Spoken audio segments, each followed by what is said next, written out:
저희 공교회에서는 한 주일에 한 장씩 말씀을 계속해서 공부해 가고 있습니다. 맨 처음에 말라기에서부터 시작해가지고 복음서는 마태복음을 하고 다른 복음서는 마태복음하고 중첩되지 않는 부분만 이렇게 했고요. 그 다음에 이제 성경이 쓰여진 연대에 따라서 저희들이 쭉 공부를 했습니다. 지금은 로마서를 시작을 해서 지난주까지 로마서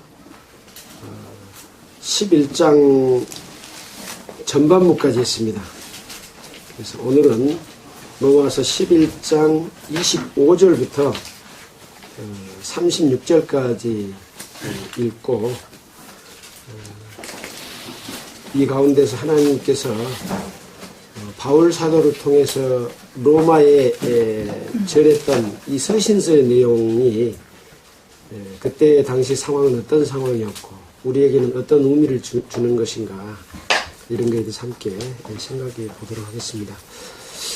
제가 25절을 먼저 읽으면 다음 절을 쭉 돌아가면서 읽겠습니다. 로마서 11장 25절 형제들아 너희가 스스로 지혜 있다 함을 면기 위하여 이 비밀을 너희가 모르기를 내가 원치 아니하노니 이 비밀은 이방인의 충만한 수가 들어오기까지 이스라엘이 더러는 완악하게 된 것이라. 온 이스라엘이 구원을 얻으리라. 기록한 바 구원자가 시온에서 오사 야곱에게서 경건하지 않은 것을 돌이키겠고 내가 저희 죄를 없이 할 때 저희에게 이루어질 내 언약이 이것이라 함과 같으니라. 몸으로 하면 저희가 너희를 위하여 원수된 자요 택하심으로 하면 조상들을 위하여 사랑을 입은 자라. 하나님의 은사와 부르심에는 후회하심이 없느니라. 너희가 전에 하나님께 순종하지 아니하니 이스라엘에 순종하지 아니하므로 이제 공유를 입었는지라. 이와 같이 이 사람들이 순종치 아니하니 이는 너희에게 베푸시는 긍휼로 이제 저희도 긍휼을 얻게 하려 하심이니라. 하나님이 모든 사람을 순종치 아니하냐고 하되 또 주시는 모든 사람에게 긍휼을 베풀려 하심이라. 깊도다 하나님의 지혜와 지식에 부유하며 그의 판단은 측량치 못할 것이며 그의 길은 찾지 못할 것이로다. 누가 주의 마음을 알았느냐 누가 그의 용사가 되느냐 누가 주께 먼저 드려서 갚으심을 받겠느냐 이는 만물이 주에게서 나오고 주로 말미암고 주에게로 돌아갑니다. 영광이 그에게 세세 있으리로다. 아멘. 오늘은 로마서 11장 25절부터 36절까지 읽었습니다. 우리가 지금 바울이 로마에 보내는 편지 가운데서 이 로마에는 이방인들이 있고 또 유대인들이 함께 있습니다. 주로 이제 이방 지역이죠. 근데 바울은 한 번도 로마에 가서 복음을 전한 적이 없는데 로마의 교회가 형성이 되어 있었습니다. 그래서 이 교회가 형성이 된 것은 여러 가지 설이 있지만은 오순절 때 예루살렘에 왔다가 구원받은 자들이 돌아가서 교회를 이루었다 하는 부분도 있고 또 예루살렘에 스데반의 일로 큰 핍박이 있어서 흩어졌던 사람들이 로마에 가서 복음을 전했다. 또 바울이 1차 여행, 2차 여행, 전도 여행을 통해서 인근에 복음을 전했을 때 로마의 사람들이 거기에 왔다가 복음을 듣고 다시 로마로 돌아가서 교회가 형성됐다. 이런 여러 가지 이야기가 있습니다. 어찌됐든 이 로마에 복음이 전해졌고 이 로마 교회에 바울이 보낸 서신의 내용이라고 할 수 있습니다. 바울은 이 로마에 편지를 보낸 것은 어떤 전도를 할 목적을 가지고 편지를 썼습니다. 그래서 그 가운데서 이제 저희들이 쭉 공부를 했습니다. 로마서 10장과 11장에 9장 이렇게 보면은 이 이방인들에게 복음을 전해서 이방인들이 구원을 받는 이런 가운데 바울은 마음에 큰 근심과 걱정이 있는 것이 있었다. 그건 뭐냐? 바로 이스라엘 사람들을 위함이다. 그리고 그 이스라엘 사람들이 구원 얻기를 바라는 그러한 간절한 마음을 가지고 있었습니다. 그래서 바울은 자신이 그럼에도 불구하고 이방인의 사도인 것을 그 직분을 영광스럽게 여긴다고 말하고 있습니다.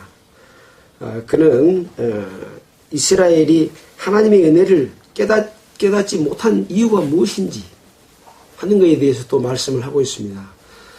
우리가 10장 2절에 보면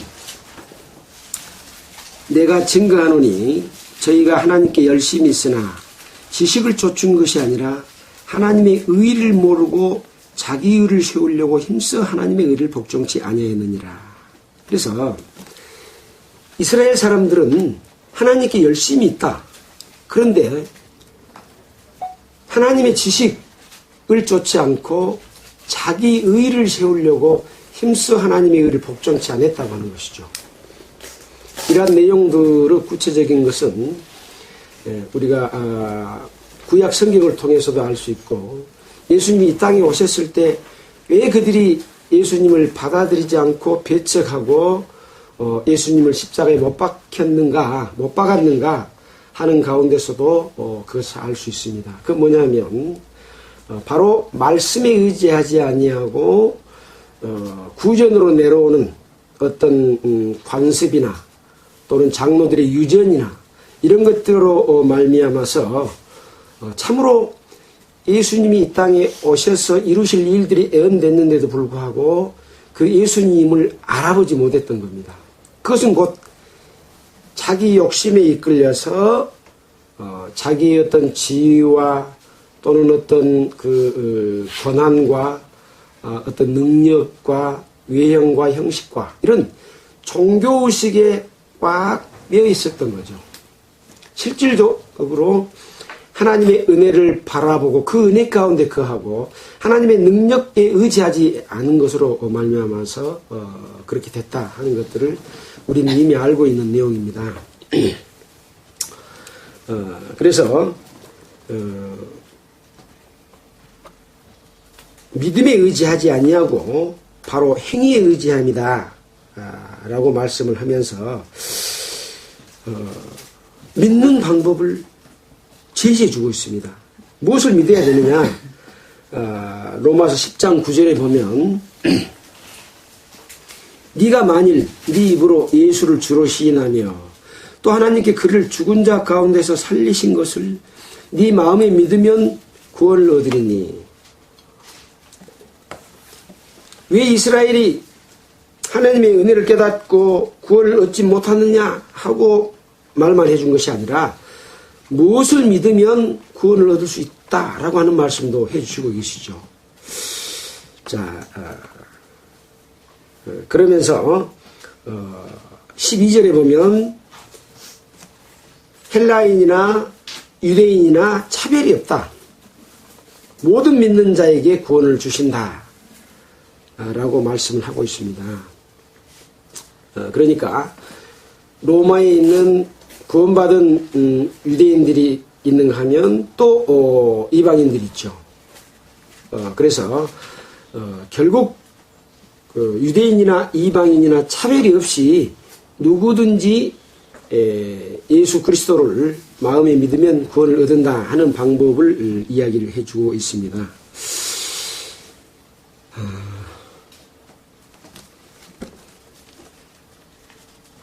자, 11장에 와서는 역시 하나님께서 유대인을 버리지 않았다라고 말을 하면서 유대인인 나 바울도 버리셨느냐? 그렇지 않았다 라고 말씀을 하십니다. 그러면서 이제 구약 성경에 예를 들어서 이 엘리야 때에 했었던 일을 사례로 들어가지고 바알에게 무릎을 꿇지 아니한 사람 7천을 남겨뒀으니 이와 같이 은혜로 택하심을 따라 남은 자들이 구원을 얻는다. 결국은 은혜로 된 것이면 행위로 말미암지 않는다. 여러 곳에서 유대인들이 왜 구원을 못 받는가? 라고 하는 것들을 말씀을 하고 있고, 자기의 행위에 의지하지 않고, 자기 행위는 결국 무엇이냐? 선한 것이고, 그것이 곧 우상을 섬기게 되는, 하나님을 떠나게 되는, 그래서 바알을 섬기는 그런 걸로 말미암아 구원을 못 받게 되고, 그로 말미암아서 그 바알을 쫓는 자들이 마음이 완악해졌다. 그것은 그들에게 하나님을 쫓지 않음으로 말미암아 저들에게 혼미한 심령과 보지 못할 눈과 듣지 못할 귀를 주게 된 것이다 라고 말씀을 하시면서 그로 말미암아 이방인에게 복음이 전해졌는데 거기에서 이방인들에게 복음이 전해짐으로 말미암아 이스라엘이 시기나게 함으로써 이스라엘 백성들이 구원을 얻게 될 것이다 라고 하는 말씀을 해줍니다. 그러면서 이제 하시는 말씀이 이방인들 너희들은 이스라엘에게 접붙임을 받은 것이다. 원래 참감나무인 이스라엘에게 접붙임을 받은 것이고 그 뿌리는 바로 유대인들이다. 또 그 뿌리로 말미암아 왔던 예수 그리스도를 통한 구원의 복음은 바로 뿌리로부터 공급받는 하나님의 능력으로서 이방인들이 접붙임을 받아서 은혜를 얻은 것이다. 그러면 이제 유대인은 어쩌냐? 유대인도 행위에 의지하지 아니하고 믿게 되면 바로 접붙임을 얻는데 참감나무가 접붙임을 얻는 이런 일이 있게 되기 때문에 더욱더 큰 은혜와 영광을 얻게 될 것을 말씀을 해주고 있습니다. 자, 그러면서 이제 이방인들에게 경고의 말씀을 해주시는 부분도 있죠. 자, 몇 절입니까? 20절에 보면 22절입니까? 그러므로 하나님의 인자와 어미를 보라. 넘어지는 자들에게는 어미가 있으니 너희가 만일 하나님의 인자에 거하면 그 인자가 너희에게 있으리라. 그렇지 않으면 너희도 찢기는 바 되리라. 그러니까 앞에 뭐라고 그랬습니까? 이 유대인들이 찍혀서 가지가 꺾였는데 이방인인 너희들이 예수 그리스도의 은혜로 구원을 받았지만 하나님의 인자에 거하지 아니하면 너희도 찍히는 바가 되리라 라고 말씀을 하시는 경고를 주고 있습니다. 결국은 하나님이 유대인도 자기 백성들도 아끼지 않았는데 이스라엘 이방인인 로마 사람들이 복음을 깨닫다고 해서 하나님의 은혜에 거하지 않으면 너희들도 찍혀버림을 당할 것이다 라는 말씀을 했습니다. 어떻게 보면 굉장히 무서운 말이고 두려운 말이죠. 자, 이런 근거 가운데서 오늘 우리가 읽었던 25절부터 한번 함께 생각해 보겠습니다.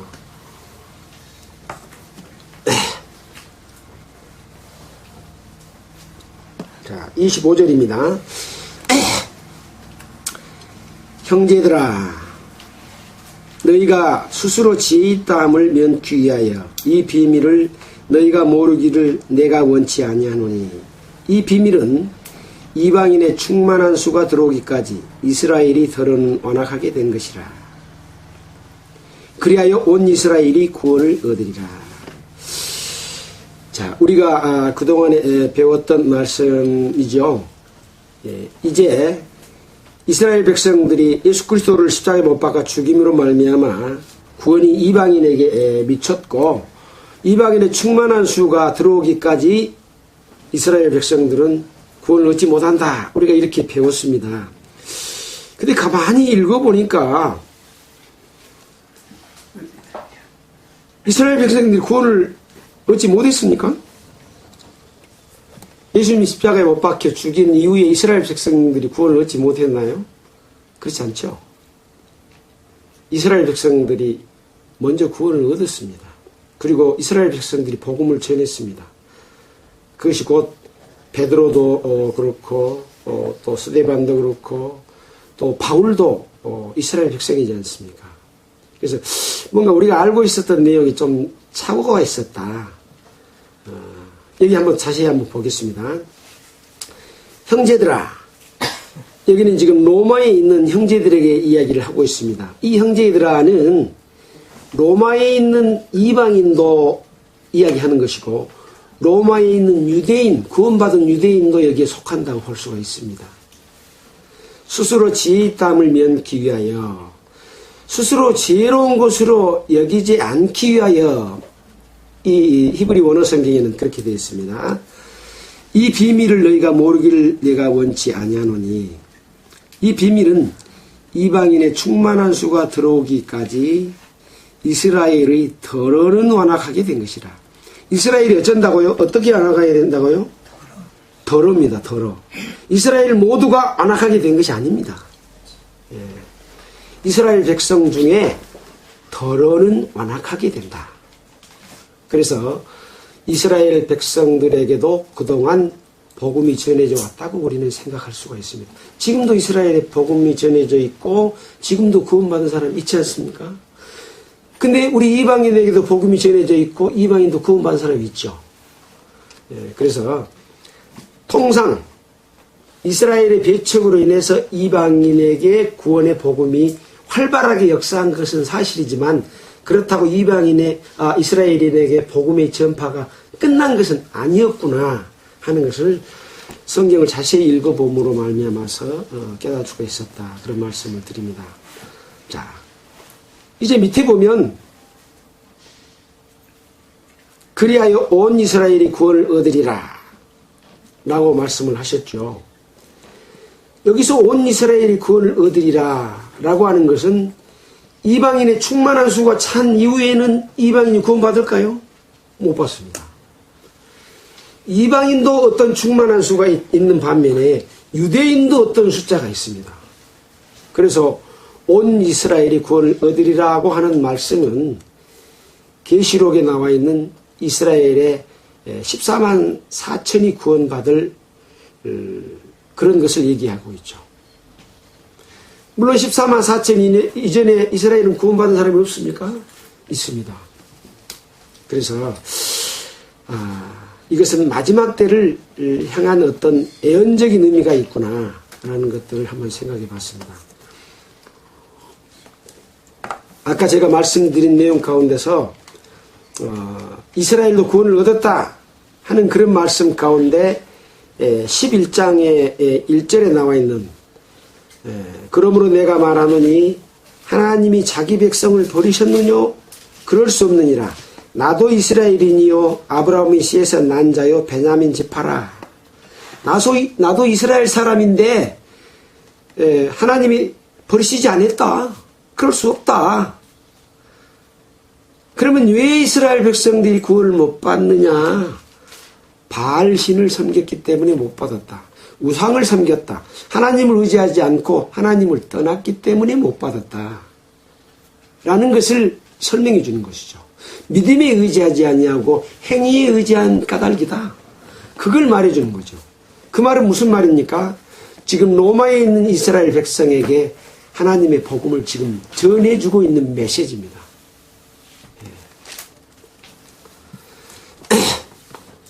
자, 26절 기록된 바.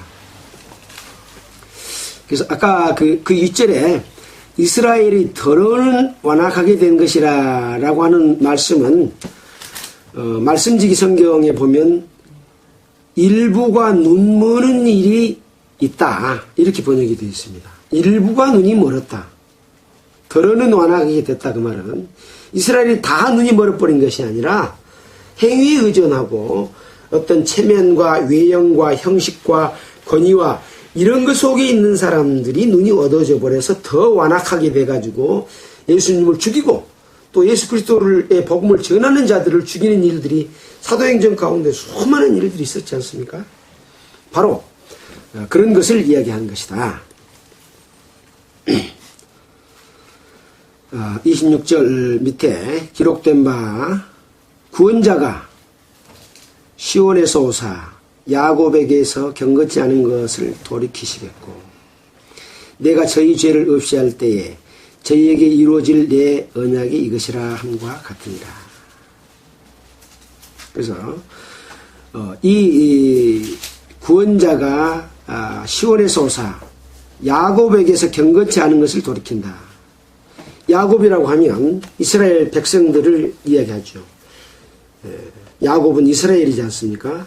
그래서 경건치 않은 것을 돌이키고 또 내가 저희 죄를 없이 할 때 저희에게 이루어질 내 언약이 이것이라 한 것 같으니라. 자, 28절을 보고 또 함께 보겠습니다. 복음으로 하면 저희가 너희를 인하여 원수된 자요. 여기서 복음으로 하면 저희는 누구를 이야기합니까? 여기서 저희 그러면 항상 유대인이라고 그랬죠. 이스라엘이라고 했습니다.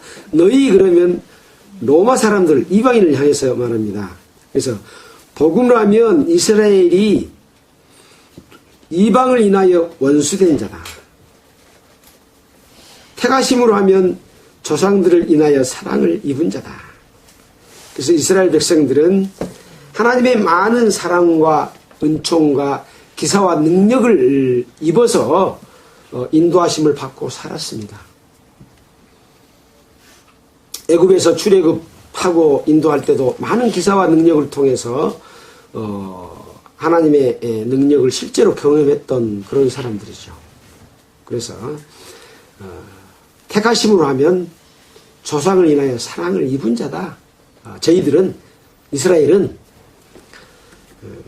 하나님의 은사와 부르심에는 후회함이 없느니라.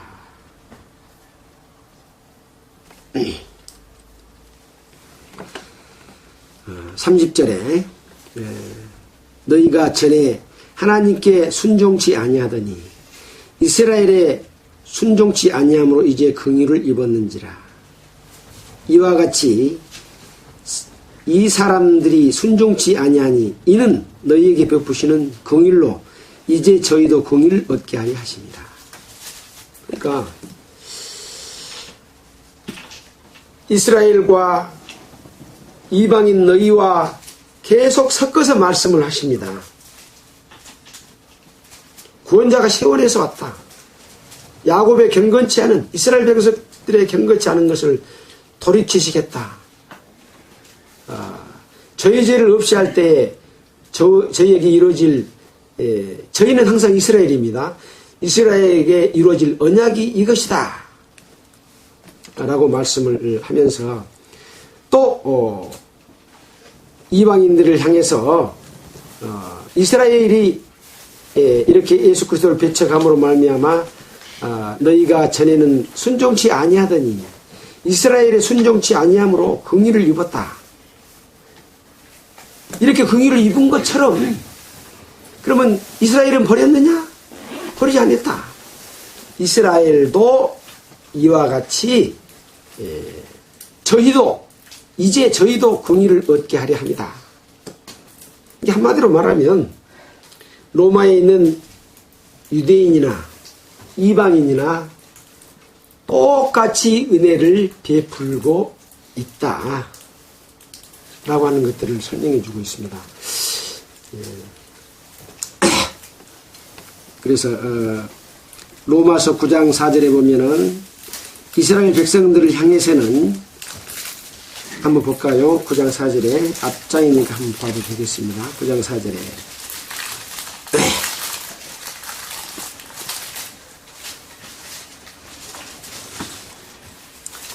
저희는 이스라엘 사람이라 저희에게는 양자됨과 영광과 언약들과 율법을 세우신 것과 예배와 약속들이 있고 조상들도 저희 것이요 육신으로 하면 그리스도가 저희에게서 나셨으니 저는 만물 위에 계셔서 세세의 차장을 받으실 하나님이시라. 아멘. 자, 이렇게 이스라엘에 관한 걱정과 염려 속에서 하시는 이 바울의 말씀 가운데서 이스라엘에게 그와 같은 많은 것들을 베풀어 주셨다고 하는 것들을 이야기를 합니다.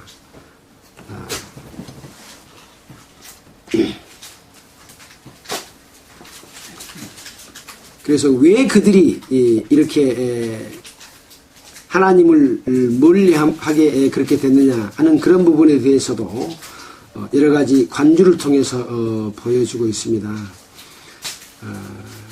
이사야 59장 20절 한번 봐볼까요? 이사야 59장 20절.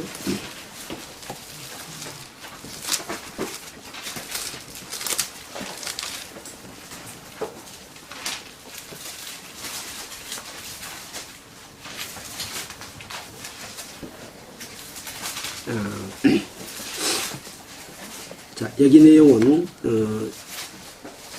이스라엘에게 함께 하실 부분에 관한 이야기입니다. 여호와께서 가라사대 구속자가 시온에 임하며 야곱 중에 죄가를 떠나는 자에게 임하리라. 야곱 중에 죄가를 떠나는 자에게 임한다.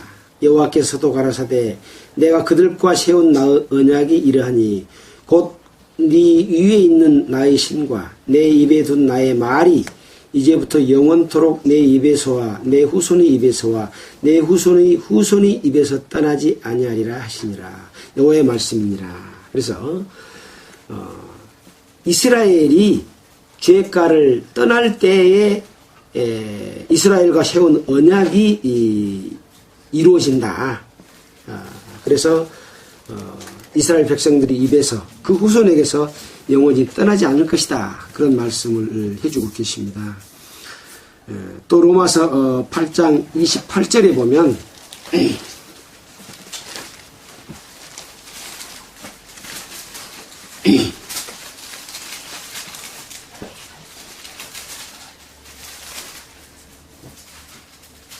우리가 알거니와 하나님을 사랑하는 자 곧 그 뜻대로 부르심을 입은 자들에게는 모든 것이 합력하여 선을 이루시니라.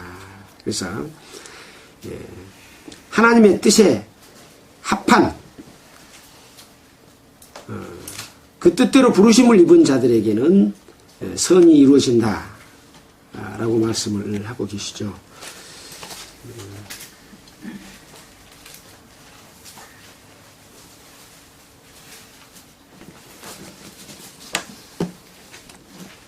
다시 로마서 11장 30절부터 보겠습니다.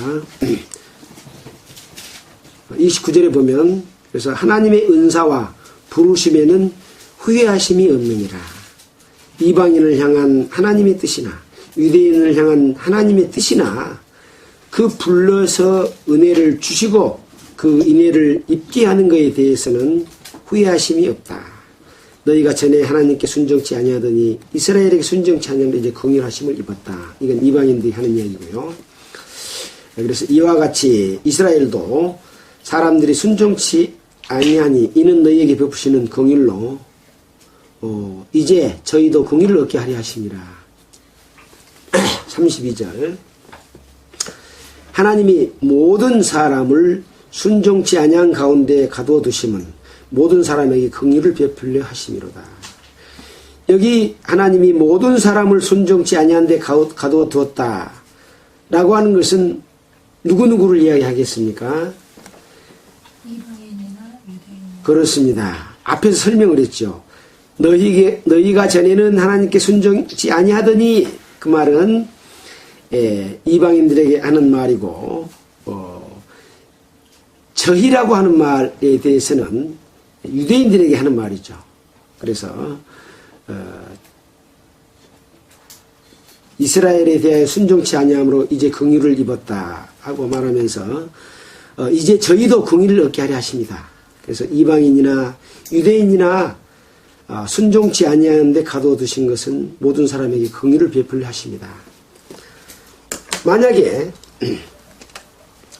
순종치 아니하는 가운데 가두어두지 않았다. 여기 순종이라고 하는 것은 무슨 말을 이겠습니까? 하나님의 말씀을 순종하고 하나님의 뜻에 따르고 율법을 따르고 죄를 짓지 않고 이렇게 된다고 하면 죄 아래 가두어지지 않겠죠. 하나님의 은혜가 필요하겠습니까? 하나님의 은혜가 필요하지 않죠. 그래서 하나님의 방법은 또 율법을 주신 것은 모든 사람을 죄 아래 가두어서 하나님의 은혜로만이 구원을 얻는다라고 하는 것을 여러 군데서 갈라디아서나 로마서에서 말씀하고 있습니다. 그래서 우리가 구원을 받는 것은 이 세상에 있는 종교와 하나님의 방법하고는 완전한 차이가 있는 거죠. 불교나 다른 유교나 모든 이런 종교들은 사람이 도리를 이야기하고 또 부모에게 효도를 이야기하고 조상을 섬긴다고 하면서 제사를 지내고 또 사람과 사람과의 관계에서 좋은 관계를 유지하게 되고 또 그렇게 살지 못하면 내세에서 어떤 벌을 받는다라고 말을 하면서 사람이 선을 추구하게 가르치는 거죠. 근데 왜 하나님께서는 사람은 선할 수가 없다라고 죄 아래 가둬두겠습니까? 우주 만물을 창조한 하나님으로부터 시작된다고 하는 것 때문에 그렇습니다. 그래서 창세기 1장 1절에 태초에 하나님이 천지를 창조하십니다 라고 했고, 에덴 동산에 사람을 창조해서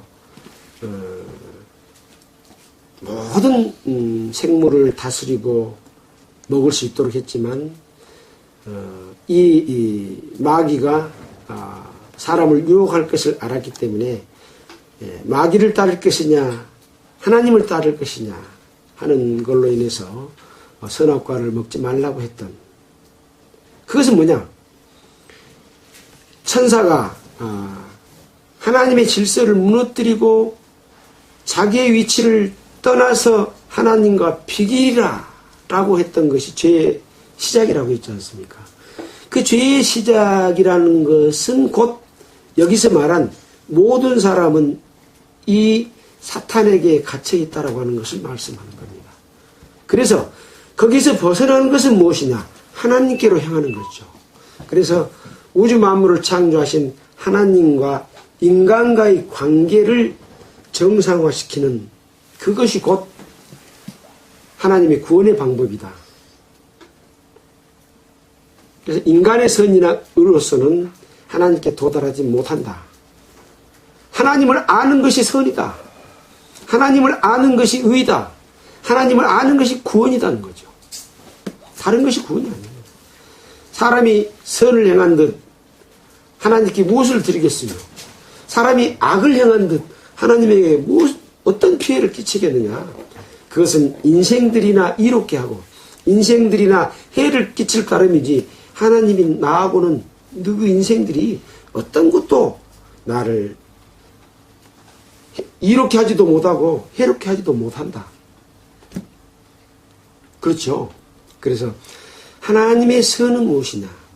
하나님의 사랑의 짝으로 인간을 만들었는데 그것을 무너뜨리고 질서를 파괴한 그 마귀로부터 그것을 회복시켜서 하나님과의 사랑의 관계를 회복하는 것, 이것이 바로 성경 전체의 하나님의 뜻이라는 거죠. 자, 그런 내용들이 우리가 배워온 성경 가운데서 쭉 배웠고, 오늘 이 로마서를 통해서도 그 내용이 이방인과 유대인과의 이야기 속에서도 그런 내용들을 우리에게 보여주고 계십니다. 또 더 보면서 생각해 보겠습니다. 그래서 유대인이나 헬라인이나 다 죄 아래 있다고 선언했다 하는 말씀은 또 로마서 3장 9절에 있습니다. 32절 보겠습니다. 하나님이 모든 사람을 순종치 아니한 데 가둬두심은 모든 사람에게 긍휼을 베풀려 하심이로다. 자, 로마서 9장 22절 한번 볼까요? 아까 봤습니까? 9장 22절 22절부터 22절부터 보겠습니다.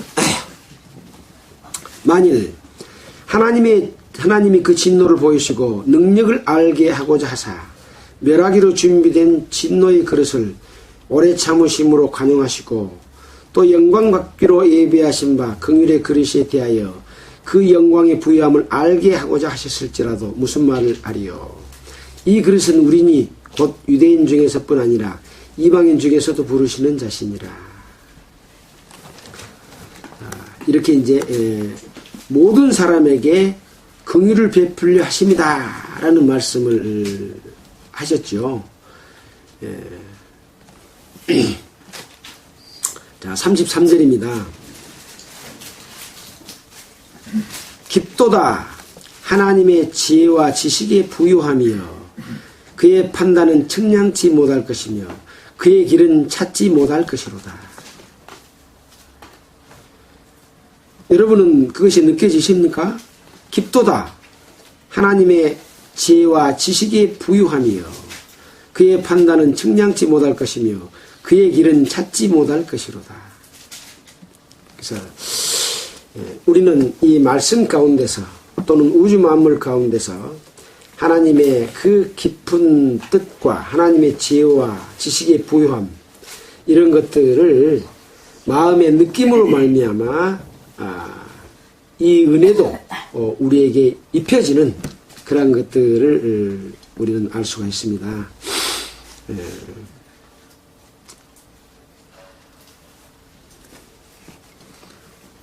골로새서 2장 3절에 한번 보면은 골로새서 2장 3절 에베소서 빌립보서 골로새서죠. 2장 3절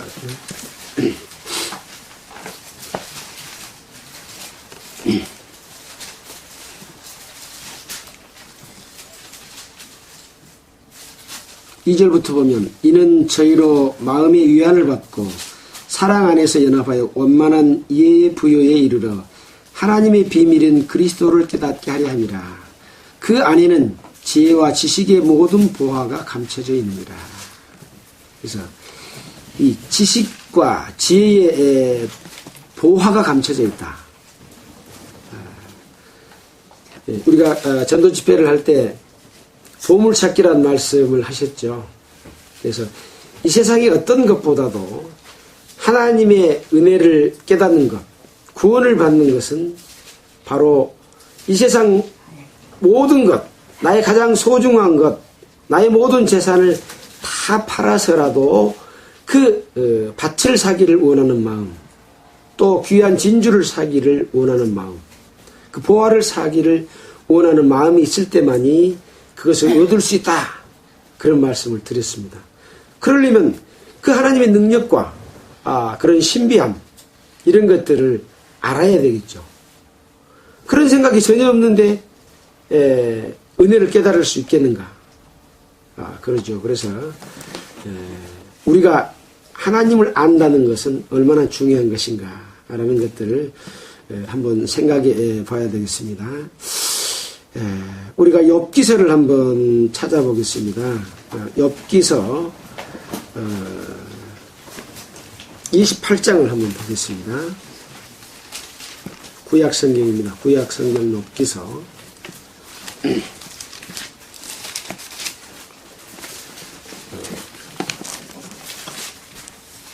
하나님의 지혜와 그 명철 또 부유함 또 하나님의 창조 하나님의 능력 이런 것들을 이해하는 데서부터 우리가 복음이 시작되기 때문에 욥기서를 한번 보려고 합니다.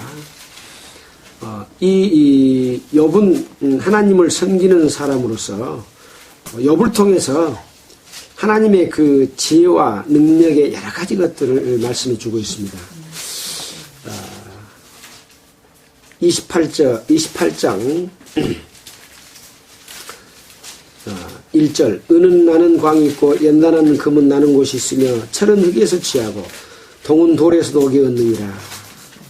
사람이 흑암을 파하고 끝까지 궁구하여 음해와 유암 중에 광석을 구하되 사람 사는 곳에서 멀리 떠나 구멍을 깊이 뚫고 발이 땅에 닿지 않게 달려내리니 멀리 사람과 결절되고 흔들흔들 하느니라. 이 은과 금을 얻기 위해서 땅속에 구멍을 뚫고 파내려가고 하기 때문에 흔들흔들한다. 또 지면은 식물을 내나 지하는 불로 뒤집는 것 같다. 지면에서는 식물을 내죠. 땅 표면에서는.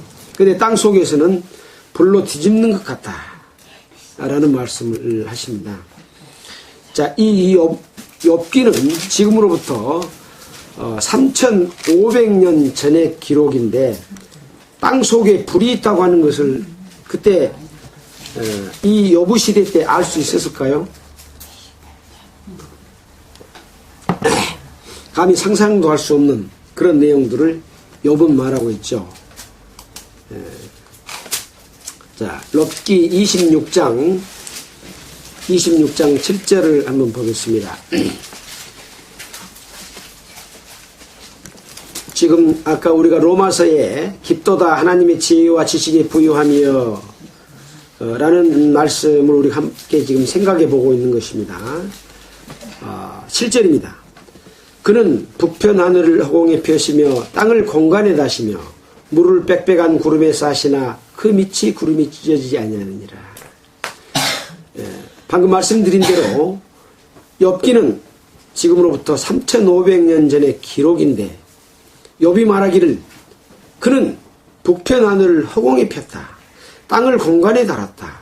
물을 빽빽한 구름에 쌌으나 밑에 구름이 찢어지지 아니한다. 이런 말씀을 했습니다.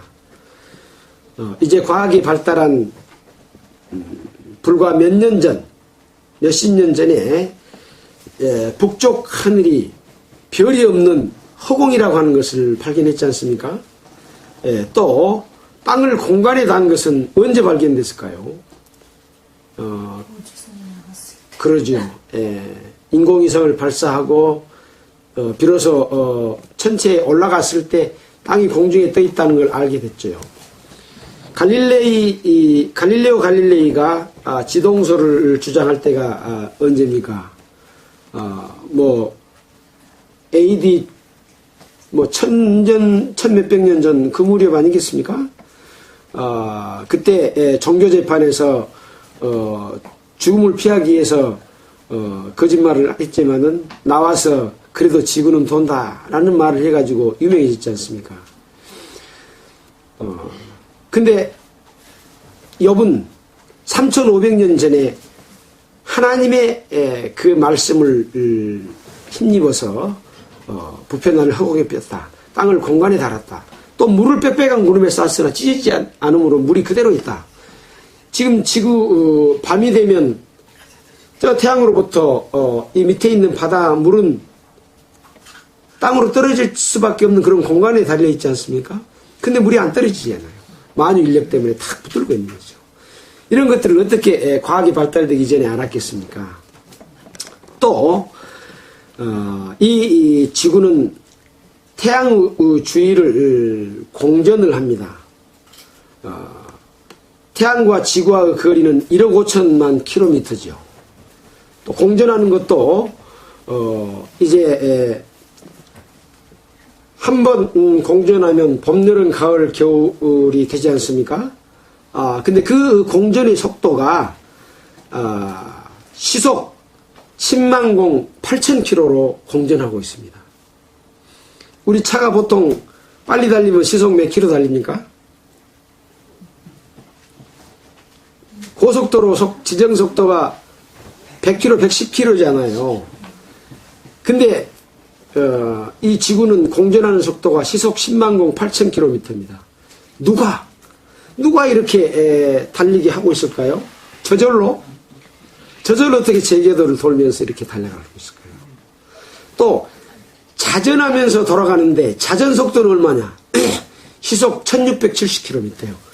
이렇게 돌아가는데 1670km예요. 만약에 공 위에다가 물건을 올려놓고 잡아 돌리면 팍팍 튀어나가지 않겠습니까? 근데 안 튀어나가고 우리가 이렇게 있고 집도 이렇게 그대로 있는 것은 놀라운 일이지 않습니까? 어떻게 사람이 이렇게 하겠습니까? 바로 하나님의 능력과 권능과 위엄, 이런 것들을 알지 못하면 하나님을 깨달을 수가 없습니다.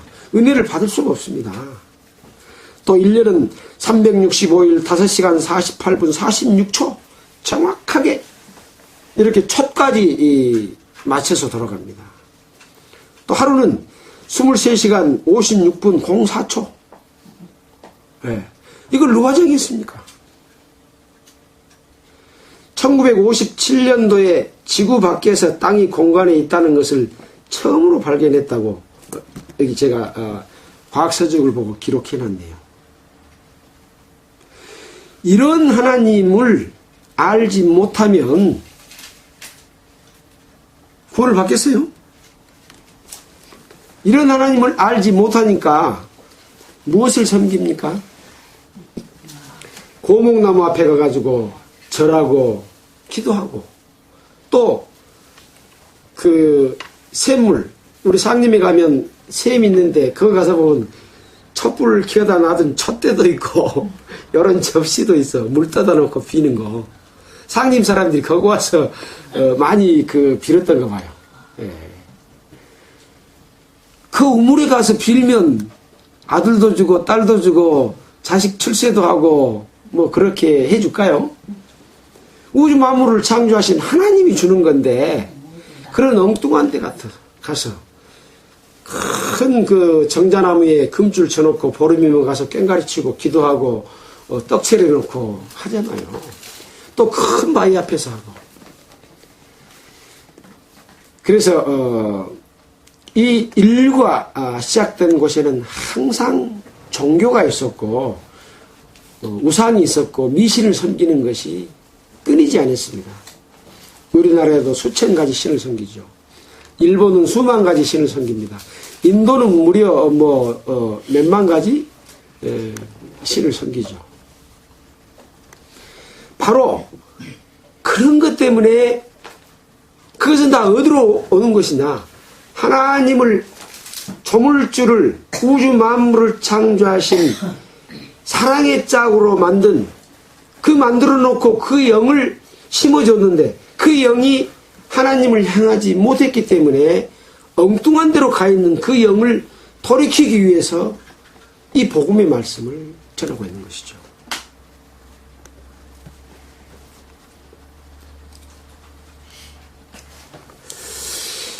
이 엽기서 내용을 통해서 동식물의 신비, 수많은 것들을 들 수 있지만 시간 관계상 다 말씀을 드리지 않겠습니다.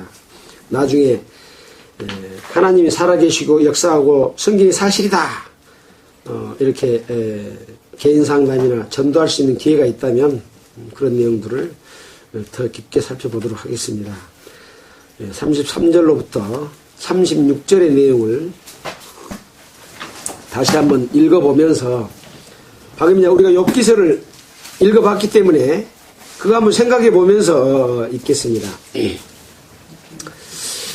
깊도다 하나님의 지혜와 지식에 부유하며 그의 판단은 측량치 못할 것이며 그의 길은 찾지 못할 것이로다. 누가 주의 마음을 알았느냐? 누가 그의 모사가 되었느냐? 누가 주께 먼저 드려서 갚으심을 받겠느냐? 이는 만물이 주에게서 나오고 주로 말미암고 주에게로 돌아갑니다. 영광이 그에게 세세 있으리로다. 아멘. 그렇게 이야기를 하고 있습니다. 왜 바울 사도가 유대인에게 대해서 이야기하고 이방인에 대해서 이야기하고 또 구원에 대해서 이야기하면서 마지막에 이런 말씀을 드리고 있을까요? 누가 주의 마음을 알았느냐? 누가 그의 모사가 되느냐? 하나님의 지식과 지혜의 부유함과 하나님의 뜻도 알지 못하고 왜 하나님을 따라서 하나님의 지식에 관심을 갖고 하나님의 말씀에 의지하지 않고 자기 의를 세우려고 힘써서 하나님의 의를 복종치 아니했느냐? 만약에 의로운 것이 행위로 된다면 그것은 은혜가 아니다. 지금 얼마 전에 배웠던 내용에서 그렇게 하고 있지 않습니까? 또 오늘의 말씀 가운데서도 은혜로 구원받는 것이다. 모든 사람에게 긍휼을 베풀려 하십니다. 라고 말씀하시죠. 그래서 바로 35절에 누가 주께 먼저 드려서 갚으심을 받겠느냐? 네가 의로운들 하나님께 무엇을 드리겠느냐?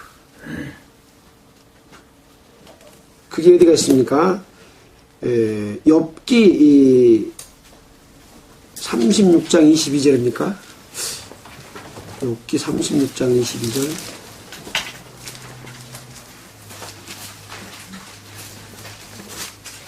아니네요. 35장 7절. 35장 7절입니다. 같이 한번 읽어보겠습니다. 795페이지입니다. 네가 의로운들 못 찾으셨습니까? 35장 7절 욥기 795페이지. 네가 의로운들 하나님께 무엇을 드리겠으며 그가 네 손에서 무엇을 받으시겠냐? 내 악은 너와 같은 사람이나 해야 할 따름이요 내 의는 인생이나 유익하게 할 뿐이니라. 근데 주께 먼저 드려서 갚으심을 받겠느뇨?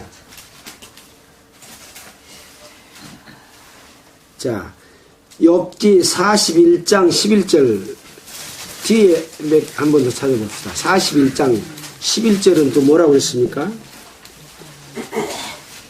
누가 먼저 내게 주고 나로 갚게 하겠느냐? 온 천하에 있는 것이 다 내 것이 내 것이니라. 다 하나님 것 내 것이니라. 그런데 네가 뭘 나한테 줘서 갚으려고 하느냐? 줄 필요가 있단 말입니까? 하나님께 바칠 필요가 있단 말입니까? 없단 말입니까? 없다는 말입니다. 근데 사람들은 하나님께 뭘 바쳐갖고 얻으려고 한다. 왜 꼭 바치려고 할까 모르겠어요.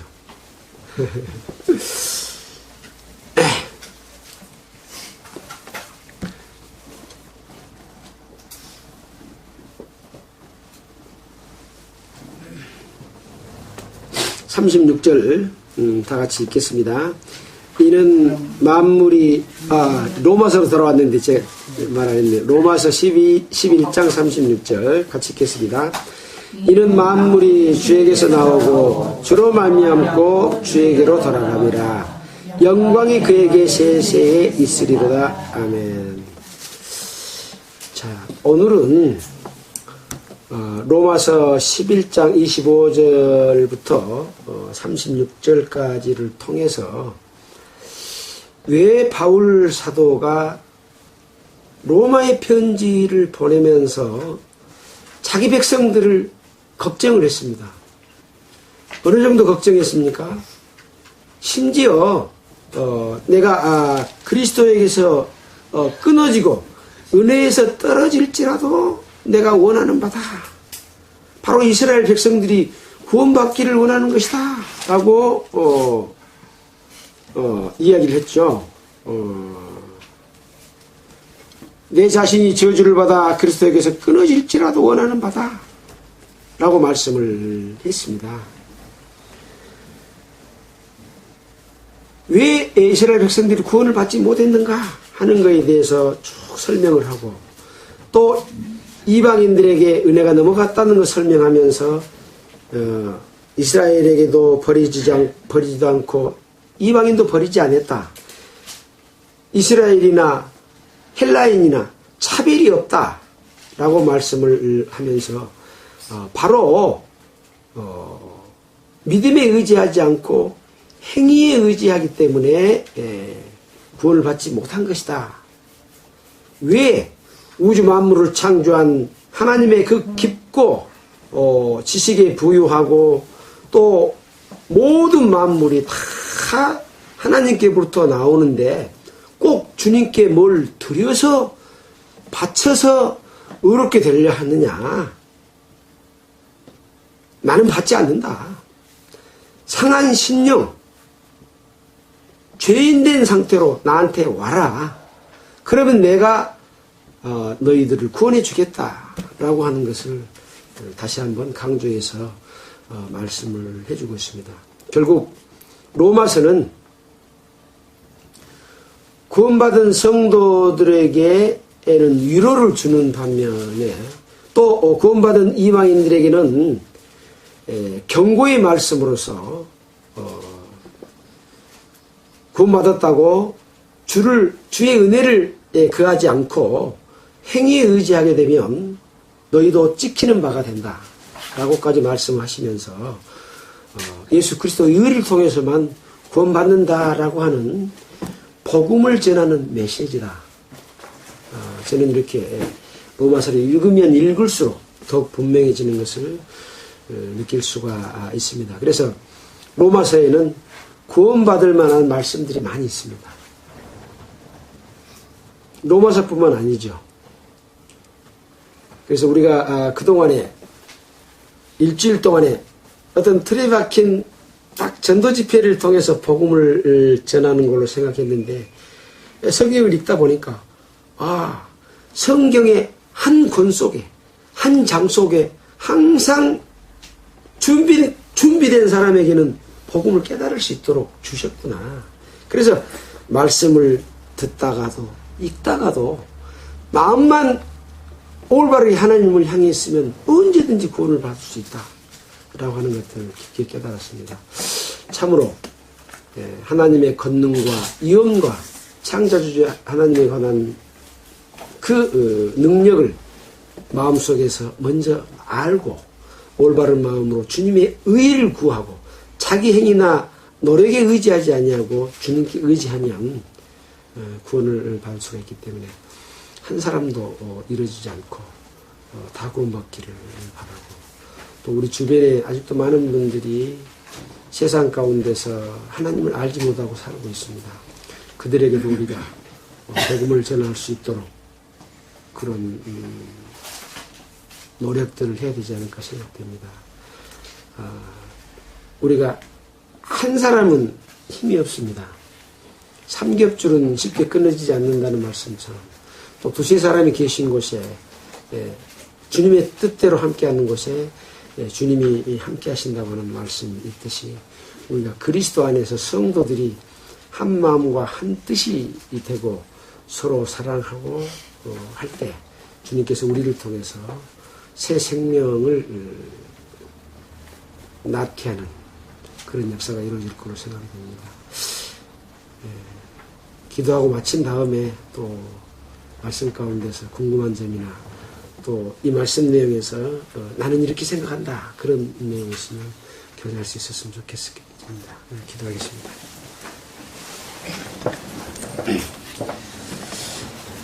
하나님 아버지 감사합니다. 오늘은 로마서 11장 후반절에 바울 사도가 로마에 보낸 편지 가운데서 하나님 아버지의 뜻을 좀 더 깊이 생각해 보는 시간을 가졌습니다. 이 말씀을 우리 마음판에 새기고 우리가 살아갈 때에 주님의 뜻이 우리를 원하신 주님의 그 마음이 무엇인지를 알고 항상 순종하며 살아가는 삶 되도록 인도해 주시길 원합니다. 지금 세상에서는 예수 그리스도 이름을 가지고 배불리 부유하고 먹고 살면서 수많은 잘못된 것을 양산하고 있습니다. 참으로 주님께서 올바른 마음을 갖는 자들을 그들 가운데서 구원해서 그리스도 안에서 함께 교제하고 사랑을 나누고 주님이 오실 때에 기쁨으로 주님을 맞이할 수 있도록 도와주시길 원합니다. 남아있는 모든 시간 가운데서도 주님께서 친히 인도하시고 역사하시길 원하면서 우리를 구원해 주신 예수님 이름으로 기도했습니다.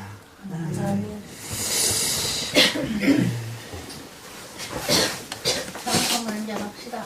예, 찬송하고 또 이야기 나누시죠. 찬송가 신청하십시오. 오늘은 생음악으로 생반주로 하겠습니다.